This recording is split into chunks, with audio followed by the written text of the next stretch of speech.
রবিবারের মধ্যে পুলিশ তদন্ত সম্পন্ন না করতে পারলে সিবিআইকে তদন্ত হস্তান্তর করা হবে বলে আজ জানিয়ে দিলেন মুখ্যমন্ত্রী মমতা বন্দ্যোপাধ্যায়। উল্লেখ্য, আরজি কর কাণ্ডে নির্যাতিতার পরিবারের তরফ থেকে ইতিমধ্যেই গুরুতর অভিযোগ করা হয়েছে পুলিশের বিরুদ্ধে।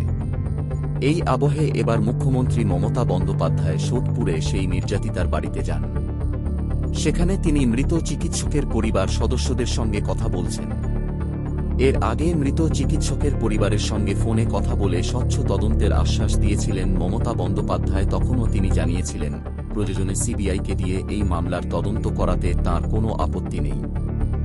এই আবহে আজ কলকাতা সিপি বিনীত গোয়েলকে পাশে নিয়ে ফের বললেন, আদালতে ফাঁসির দাবি জানাব।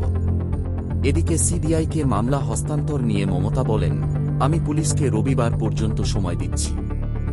যদি দেখা যায় কুল কিনারা করতে না পারে, তাহলে এই মামলা আমরা আর নিজেদের হাতে রাখব না, সিবিআইকে দিয়ে দেব।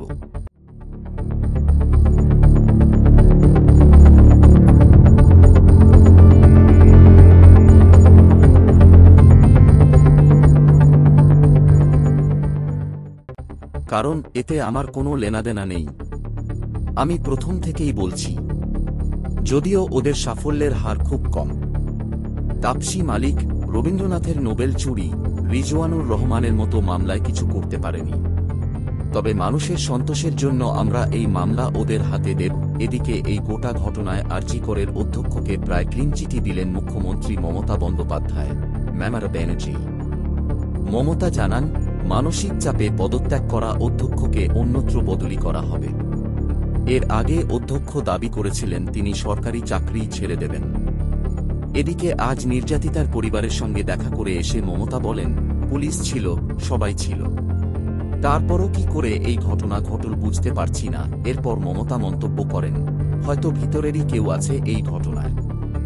নির্যাতিতার পরিবার সেটাই অভিযোগ করছে। মমতা বলেন, যেই জড়িত থাক না কেন, তাকে শাস্তি পেতে হবে। ফাস্ট ট্র্যাক কোর্টে আমরা ফাঁসির দাবি জানাব।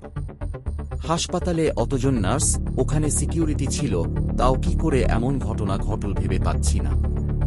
যে প্রথম পরিবারকে ফোন করেছিল, তাকে ডেকে জিজ্ঞাসাবাদ করা হবে।